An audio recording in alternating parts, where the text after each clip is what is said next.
Bienvenidos todos a Familiarmente, siempre pensando en amor de familia. El día de hoy nos acompaña el doctor Fernando Ortega, quien es juez de la Corte Nacional de Justicia del Ecuador, y vamos a conversar con él acerca de la importancia del voto pro vida y pro familia ahora que están próximas las elecciones aquí en el país. Bienvenido, mi querido doctor. Muy buenas tardes, mi estimada Carla. Un gusto verte nuevamente y un gusto estar también en tu canal, ¿no? Es un placer poder departir aquí sobre diferentes tópicos. Así es, mi querido doctor. Viendo la cantidad de propuestas que existen actualmente para un país tan pequeño como es el Ecuador, lo cual de por sí llama la atención, Ujú. hablamos prácticamente de 16 candidatos, ¿cuál considera usted han sido las posturas que más han destacado y cuáles considera usted son las que más favorecerían al país, tomando en cuenta esto del voto pro vida y pro familia? Y concretamente en este aspecto, yo creo que nuestro país está demostrando que su tendencia, su línea desde hace muchos años atrás va por la línea del populismo, ¿no? O sea, aquí hay varios problemas desde mi punto de vista, el fundamental, la educación de su pueblo, la educación de sus ciudadanos, muy venida menos, y esto se demuestra en las mismas elecciones, ¿no? Los últimos años no podemos decir que han sido elecciones ni siquiera por ideologías o posiciones económicas o posiciones ideológicas políticas, sino muchas veces por el ofrecimiento, ¿no? Por, digámoslo en términos vulgares, por la venta del voto. Y eso es lo que a mí me parece personalmente que es el principal problema, es decir, la falta de educación, producto de varios factores, porque es un problema complejo. Y obviamente esto incide en la parte central de tu pregunta, la pregunta de nuestra decisión en términos de una línea provida, de una línea en defensa de la vida, en defensa de la familia. Yo diría que muy pocos candidatos desde hace mucho tiempo toman en cuenta estos aspectos. Y tiene una razón de ser, lo que dije hace un momento, ¿no? Si lo que me interesa en términos populares es vender el voto, yo no vendo con el derecho a la vida, con propugnar el derecho a la vida, con propugnar la defensa de la familia. Hay otras cosas que son más urgentes, hablemos en términos económicos y temporales. Pero yo sí creo que hay que hacer una reflexión, por lo menos a los que hacemos reflexión antes de votar. Yo lo que considero es que este día domingo que vamos a practicar el ejercicio de este derecho al sufragio, debemos pensar en qué personas están liderando cada uno de los movimientos, pero también cuáles son las posiciones que tienen en su ideario, por lo menos. Entonces, hay muy pocas opciones en términos de defender derechos humanos y los derechos a la vida concretamente. En la mayoría de casos se ha dividido a la política como la derecha, la izquierda, soslayando otro tipo de posiciones que son más pragmáticas, ¿no? En términos sociales y económicos. Y entonces eso distorsiona la realidad del voto, más aún para aquellos que no hacen una reflexión profunda. Entonces, en este sentido, como digo, para mí hay pocas opciones en términos de gente que quiera defender el derecho a la vida, porque, ojo, no solo es el presidente, hay elección de asambleístas, asambleístas que van a ir a la función legislativa, a la asamblea, y van a propugnar algunos y a defender otros derecho a la vida, pero otros también propugnarán otro tipo de derechos provenientes de ideologías de género, de la ideología en contra de la familia, y eso no nos debe sorprender. Entonces, en ese sentido, creo que hay que ver siempre a las personas en este caso particular, porque ya es bien difícil poder dirigirnos por una postura de partido, de movimiento. Eh, Creo que siempre hay que pensar y ver cómo se manifiestan, cuáles son las actitudes de nuestros representantes, cuáles son las actitudes de los candidatos, cuáles han sido las posiciones que han tenido antaño y cómo las han mantenido coherentemente o incoherentemente, porque si mantienen coherencia en su vida desde el pasado hasta el presente, creo que se puede lograr un voto con una persona que vaya mejorando, vaya propugnando este tipo de defensa. Y vemos esto en cosas muy triviales y cotidianas, ¿no? Cuando hay gente que quiere o candidatos que quieren ampararse en movimientos, en estas ideologías que hablo yo, que no son solo ideologías sociales, son ideologías políticas, ideologías jurídicas.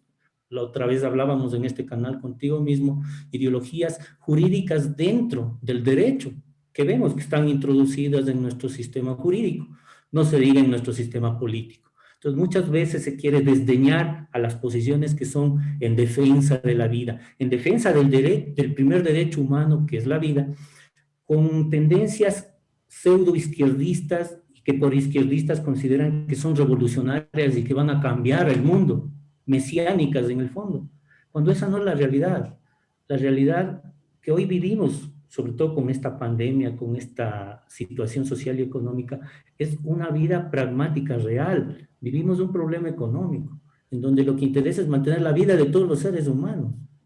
Y muy pocos candidatos he visto yo que propugnen algún tipo de visión, de aspectos respecto a el tema económico del país, el tema económico en general me refiero, porque se han dado diferentes obsequios, llamemos, como por ejemplo les voy a dar X cantidad de dinero y el rato que yo gane voy a subir el salario. Son aspectos meramente, como digo yo, populistas, pero realmente que sean de derechos humanos lo veo muy poco, mi estimada Carmen. Como usted bien lo señala, ya en las anteriores elecciones hubieron propuestas acerca de ofrecer viviendas, cosas que obviamente las personas que nos están viendo saben si se cumplieron o no, pero me voy a adelantar diciendo no se cumplieron, ahora se ofrecen $1,000.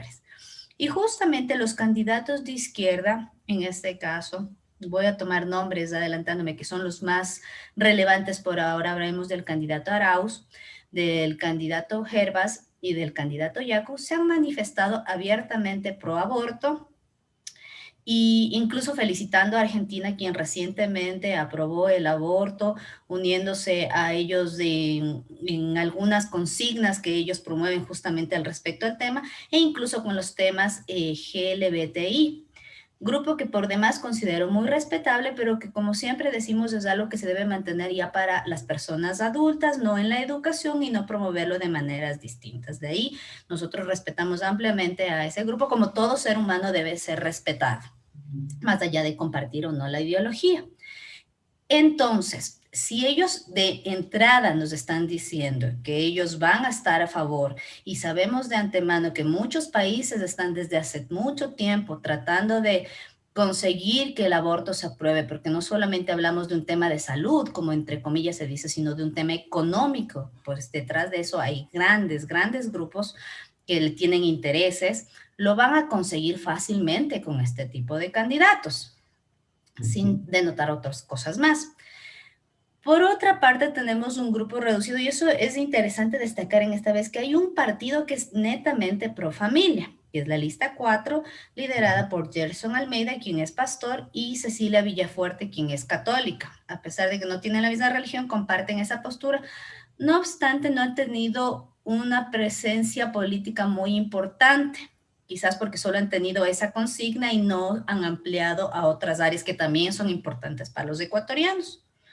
Entonces, por esta ocasión no han tenido tanta presencia. De ahí tenemos a Guillermo Celi, de quien también, no sé, pero creo que no se ha hablado mayor cosa, y el candidato más representativo entre centro y derecha, que es Guillermo Lasso, quien se ha manifestado abiertamente pro vida, pero la discusión viene por su binomio, quien a su vez es médico, y en varias entrevistas él dice que no está de acuerdo en el aborto en general, pero deja el tema de violación un poco ahí al aire y eso a la gente le molesta. O sea, él dice que nunca apoyaría que su hija aborte, pero el tema de violación es como que para él un tema delicado y tratado de no profundizar al respecto, y a la gente pro vida eso no le gusta. Entonces, las cartas están echadas, no hay mucho que esconder, y agradecemos que sean de frente, sinceros, a que después nos salen con sorpresas, pero la gente debe pensar muy bien en torno a esto, realmente a quién va a dar su voto. O sea, estamos ya entrando un poco ya directamente a lo que queremos decir detrás de todo esto. Así es. Claro, y Mira, mi estimada Carla, el tema es bien profundo y bien especial. Tú has hecho un análisis rápido, sucinto, de algunos de los candidatos que hoy tenemos en el espectro electoral. Y claramente tú has hecho ver cómo algunos que pueden ir por la tendencia de defender la familia, defender el derecho a la vida, por detrás puede haber alguien que no necesariamente sea coherente con ello, lo que demuestra que en definitiva el movimiento no es plenamente coherente en esta línea, por lo menos, puede ser coherente en otras líneas económicas o sociales, pero no en esta línea que estamos hablando. Y por otro lado, cuando tú topas el tema del candidato Almeida, él se presenta como un candidato, si cabe el término, con una tendencia religiosa, un poco haciendo, desde mi punto de vista, ¿no? Haciendo el juego a lo que hace la izquierda, lo que hace todas estas ideologías que quieren convencer y asociarse con la izquierda marxista extremista. Hacer pensar cuál es la tesis siempre de la izquierda, lucha de clases. Siempre hay los ricos contra los oprimidos, ricos oprimidos. ¿Qué hace la ideología de género? El hombre contra la mujer. Siempre hay oposición. ¿Y qué es lo que pasa acá? ¿Cuál es la parte lastimosa de esta postura, por ejemplo, en donde va con una línea provida exclusiva? Justamente que empiezan a desdeñarle por ese lado, satanizando la posición, porque ahí habría una posición netamente religiosa, digamos, cuando no es solamente un tema religioso, tiene su matiz religioso, altamente religioso, pero no es lo único. Es un tema de derechos humanos. Desde mi punto de vista no es solo religioso. Cada uno que vea el aspecto religioso, pero el aspecto de derecho humano, el derecho a la vida, lo que tú manifiestas del binomio del señor Lazo, por ejemplo. Claro, él dice, a ver, hasta cierto punto el derecho a la vida, pero de aquí para acá posiblemente no. ¿Cuál es esa posición? Es la típica posición de las tendencias feministas extremas, en donde dicen, no, por sobre la vida de este ser humano que está en formación, está la vida de la mujer violada, pobre mujer violada. No sé si te das cuenta, pero es un argumento ad misericordiam, en donde, pobrecita la mujer, ¿cómo le vamos a dejar tener un bebé después que fue violada? O sea, es una especie como ese choque de clases, ¿no? El violador, el hombre que fue el malo, y le dejan a la pobre, indefensa, víctima, mujer, y encima le quiere la sociedad dejar con un bebé. Entonces, todo se circunscribe a un maniqueísmo totalmente arbitrario, totalmente inhumano incluso, porque ¿cómo le desdeñan a este partido? Independientemente de la posición ideológica, religiosa, lo que tú quieras. Le desdeñan desde esa línea, ¿no? Ah, no, es que solo se queda en eso, entonces no tiene mayor trascendencia. Y por ese hecho también la sociedad en general, que está imbuida de este tipo de ideologías, como bien lo dices tú, ahora metida en la educación. La última década, nuestra educación ha sido fuertemente influida por la ideología de género. Les gusta o no les gusta a los ministros o exministros de educación, pero ha sido así. Y hoy estamos pagando los platos rotos de eso. Estamos tratando de sacar a los hijos que están formándose de ese ambiente. Recuerdo yo una noticia que el otro día salió en Facebook, en CNN, que una niña en Estados Unidos, como ahora viven abiertamente el tema, le dijo a otra niña, le dijo, me gustas, y la otra le golpeó. ¿Qué es lo que denota eso? Denota justamente este tipo de choques, ¿no? En donde todos es el choque de los unos contra los otros, el bueno contra el malo.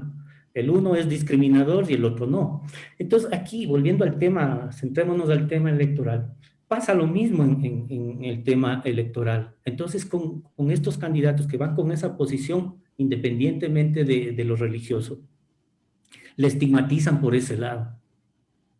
Y lastimosamente yo creo, en ese caso particular, no se ha hecho el énfasis debido en esa defensa de derechos humanos, porque no es solo una defensa de una posición ideológica abstracta, cerrada, muy ortodoxa, no, es una posición, insisto, de un derecho a la vida, de un derecho que está consagrado en el artículo 4 de la Convención Americana de Derechos Humanos, que está en la Declaración de las Naciones Unidas, en el artículo 10. No es un tema solo de religioso, no, es un tema de derechos humanos, que por detrás tenga, y quien dice que es coherente en su posición ideológica con su posición religiosa, tiene que compaginar esto, porque si no hay una contradicción, esa es otra cosa. Y en lo político está pasando eso, está sucediendo eso. Entonces, nuestros electores, ¿qué ven ahí? ¿Qué es lo que ven? Solo ven lo que el resto le dice. Le empieza a desdeñar al otro. Entonces yo empiezo a atacar al otro. ¿Por qué lado? En el caso por el lado religioso. En el caso de cualquier otro que defienda la vida, preferible que no lo diga, o lo dice muy soslayadamente. Para mí, opciones reales no hay, pero tampoco hay que dejar que nuestro voto caiga en el vacío. Hay que meditar profundamente. Tú has dado un panorama, como digo, muy claro, un espectro muy claro de las pocas opciones posiblemente que tenemos como ciudadanos para ir optando por caminos, tanto que como presidente, que es el que va a llevar las riendas de todo el país, pueda garantizarnos que va a ir por esa línea, va a garantizar que exista programas de verdadera salud pública, no las que hablan de salud pública matando a otros seres humanos, porque a veces la tesis es matemos a los pobres para acabar con la pobreza, y eso no es el tema. Entonces tiene que haber ese tipo de líneas políticas. Por el lado de la legislatura, ver las personas que estando posiblemente en este tipo de lineamientos que consideraríamos que deben estar alineados por la defensa de este derecho humano de la vida, los derechos humanos en general, sean personas que en su vida anterior también hayan compaginado con esto, que en sus actuaciones anteriores o en sus declaraciones hayan manifestado este tipo de acciones. Caso contrario, estaremos creando una especie de, perdón el término, una especie de Frankenstein, porque vamos a tener un presidente que posiblemente apoye, pero si en la asamblea, que es lo más seguro, es el contrapeso del ejecutivo, va a haber una posición totalmente contraria que vaya por el lado de atacar a la vida, de implementar políticas de aborto, de la famosa tesis de los derechos reproductivos de la mujer. Va a haber una lucha, ¿no? Y otra vez vamos a caer en el mismo maniqueísmo, los malos que quieren defender y los buenos que quieren defender a la mujer victimizada. Entonces, sí es un tema difícil, pero creo que sí hay opciones, o sea, a pesar de las pocas opciones, sí hay ciertos caminos que se pueden delinear o caminos que se ven con una luz al final respecto a este tema concreto del derecho a la vida, del derecho a la familia y la educación de los hijos, que es un tema que topaste con mucha claridad también. Efectivamente, creo que el punto principal en este caso viene a ser el presidente, porque si recordamos ya se trató aquí el aborto en el Ecuador gracias al veto presidencial es que no se lleva a cabo, pero también tenemos que recordar cuáles fueron los partidos que estuvieron, porque hubieron ciertos bloques que fueron más pro vida que otros, sin negar que hubieron ciertos elementos de esos bloques que también apoyaron el aborto. Hablemos claramente del partido Creo. Si hablamos de varios de los asambleístas, o sea, fue el bloque que más fuerte se pronunció a favor de la vida. No obstante, como digo y lo repito, hubieron ciertos elementos. En esta ocasión, yo personalmente he tenido la oportunidad de hablar con el candidato, por ejemplo, Jorge Pinto, quien es una cara nueva en este partido, no obstante se ha manifestado abiertamente pro vida, que hablaríamos ya es una ganancia. Dentro de los partidos, vuelvo y repito, fuertes, porque como habíamos destacado, el partido de Gerson Almeida, obviamente todos sus elementos son pro vida. Lastimosamente, en esta contienda electoral parece que no van a tener mayor presencia. Esperemos que para la próxima se preparen de mejor manera, si es el caso, estructuren mejor su plan de gobierno para poder apoyar no solamente este aspecto, sino en todos los aspectos del Ecuador, fuera del campo quizás religioso que a algunos les puede molestar, pero sin sacarlo totalmente, es decir, respetar derechos humanos, pero sin estar todo el tiempo repitiendo el tema de la religión, que a ciertas personas les resulta delicado. Entonces, si bien no compartimos totalmente, como usted señala, esa tibieza en cuanto al binomio del mismo partido que señalamos de Creo, es decir, al binomio el señor Borrero, sí es importante destacar que al menos su representante es Provida y parece de ser dentro de los que ahorita están más encabezando las listas, uno de los más opcionados que nos favorecería a las personas que defendemos este tipo de posturas. Como digo, pueden haber cosas con las que no compartimos, no hay un solo partido que creo que represente dignamente al Ecuador actualmente. Todos han venido por intereses, son exmiembros de otros partidos. La misma Izquierda Democrática tiene muchos nexos con quien fuera el presidente del Ecuador, Correa. Arauz, bueno, ni se diga, hasta se usa la figura del expresidente para promocionar. Ya el candidato Yacu se ha codiado con uno y otro grupo, entonces todos tienen ahí bien entendidos, ninguno podríamos decir que está totalmente claro, pero dentro de las opciones parecería ser el mejor hasta como se ven las cosas del día de hoy. ¿Qué nos dice usted al respecto, mi querido doctor?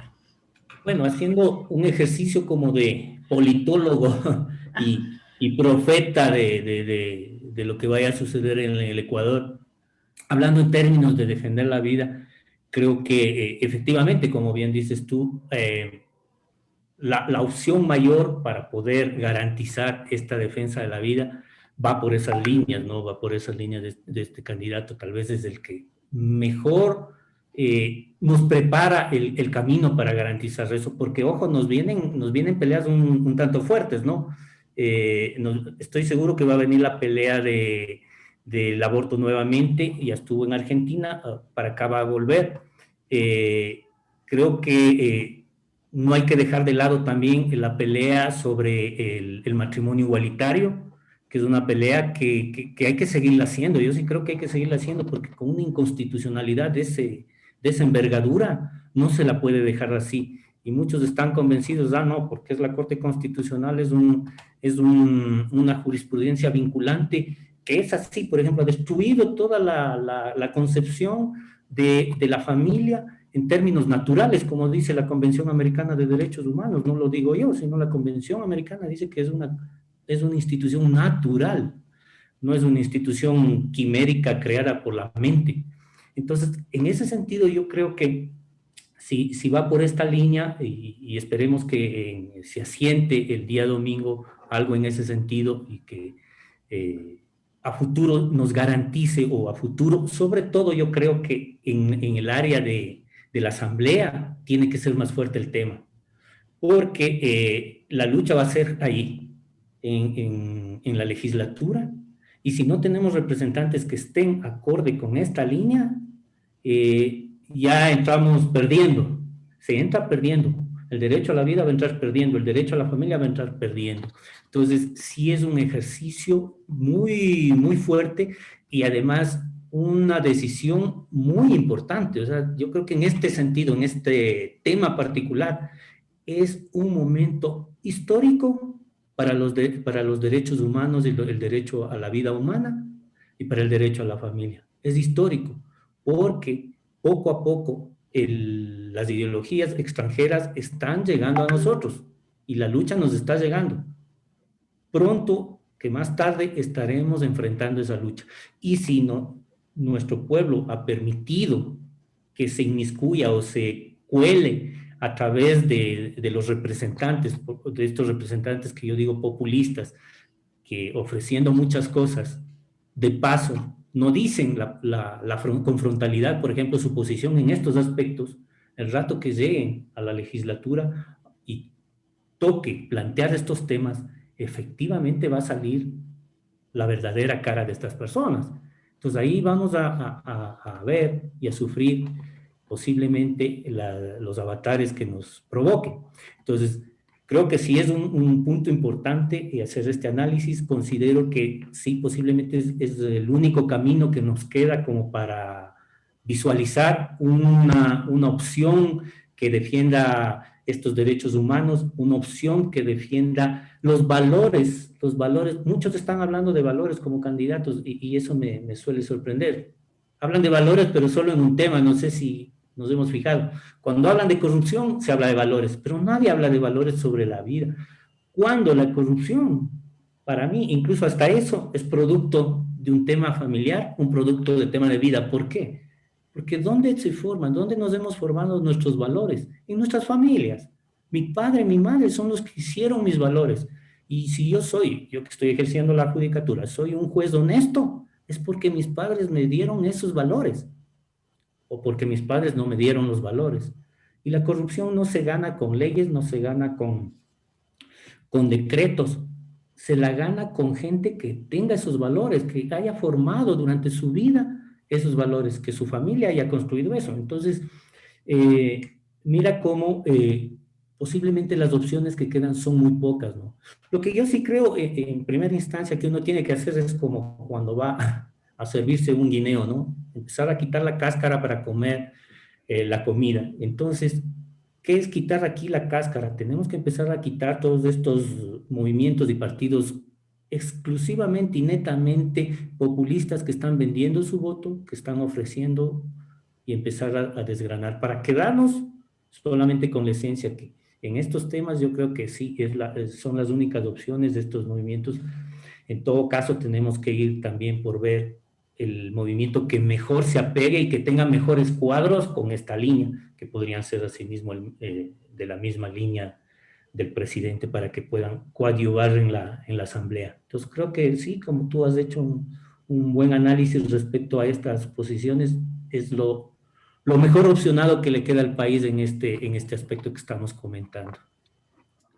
Muchísimas gracias, mi doctor. Y tomando un comentario que usted hizo ya para finalizar, es muy importante la educación que recibimos a nivel familiar. Y también sería importante ver el tipo de familia que tienen, que han formado o de dónde vienen estos candidatos.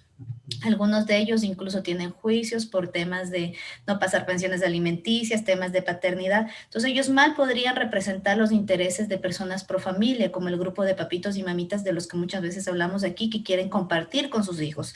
Si ellos no son precisamente ejemplo de padre, hablamos de padre porque la mayoría son hombres, exceptuando la candidata Jimena Peña, que en este caso no se la ha tratado. Entonces, si no son ejemplo de padre, mal podrían defender ese tipo de circunstancias. Pero si hablamos de alguien que viene de familias formadas, que obviamente es muy pegado a esos principios de la moralidad, de la protección, va a trasladar eso a su gobierno y a su vida diaria de manera más probable.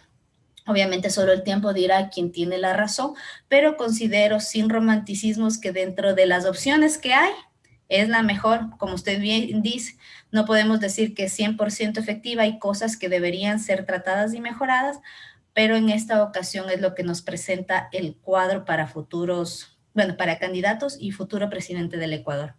Le queremos agradecer su intervención, mi querido doctor, como siempre, muy instructivo, y esperamos seguir contando con usted en este canal.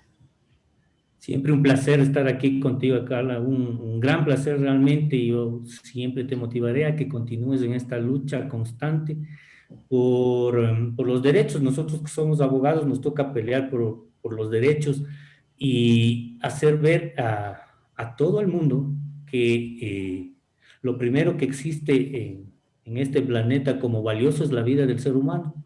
Quien no respeta la vida humana, creo que es muy difícil que pueda respetar cualquier otra cosa, mucho menos tener los valores que tú estabas hablando hace un momento. Por lo tanto, creo que esta lucha tiene que seguir avanzando y seguir dándose en nuestro país.